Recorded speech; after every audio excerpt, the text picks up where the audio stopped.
Wednesday evening ஒரு 5:30 இருக்கும். அப்படியே கார்டனுக்குள்ளே போயிட்டு கொஞ்சம் வந்து அந்த தக்காளி நாற்றெல்லாம் இருந்தது.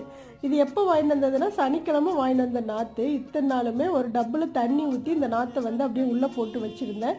வாடவே இல்லை, நல்லா தளதளன்னு தான் இருந்தது. இந்த சைடு முன்னாடி எல்லாம் கொஞ்சம் க்ளீன் பண்ணணும்னு சொல்லிட்டு அப்புறம் ஞாயிற்றுக்கிழமை ஆளுங்க வந்து க்ளீன் பண்ணாங்க இல்லையா. இப்போ நேற்று தான் வந்து அந்த தக்காளி நாற்றெல்லாம் அந்த பாத்தி பிடிச்சி விட்ட அந்த மல்லிகை செடிகிட்டெல்லாம் குட்டி குட்டியாக பாத்தி பிடிச்சிருப்போம். சரி அந்த சைடு வச்சு விட்டுறலாம் அப்படின்னு சொல்லிட்டு நேற்று ஈவினிங் வந்து அந்த நாற்று எல்லாமே கம்ப்ளீட்டாக வச்சு விட்டுட்டேன். அப்புறம் வந்து கொஞ்சம் வந்து நம்மளுடைய சுண்டக்காய் செடியிலையும் சுண்டக்காய் நிறைய காய்ச்சிருந்தது, அதையுமே பறித்து எடுத்து வந்து வச்சுட்டேன். அப்புறம் நைட்டு டிஃபன் வந்து சிறுதானியமெல்லாம் அரைச்சி மாவு வச்சுருந்தேன், அது நல்லா புளிச்சிருச்சு. அதுக்கப்புறம் நைட்டு வந்து சிறுதானிய தோசை, தக்காளி சட்னி அண்ட் வந்து தேங்காய் சட்னி. இதுக்கு வந்து நடக்கடலை சட்னி ரொம்ப சூப்பராக இருக்கும் இந்த சிறுதானிய தோசைக்கு. ட்ரை பண்ணி பாருங்கள்.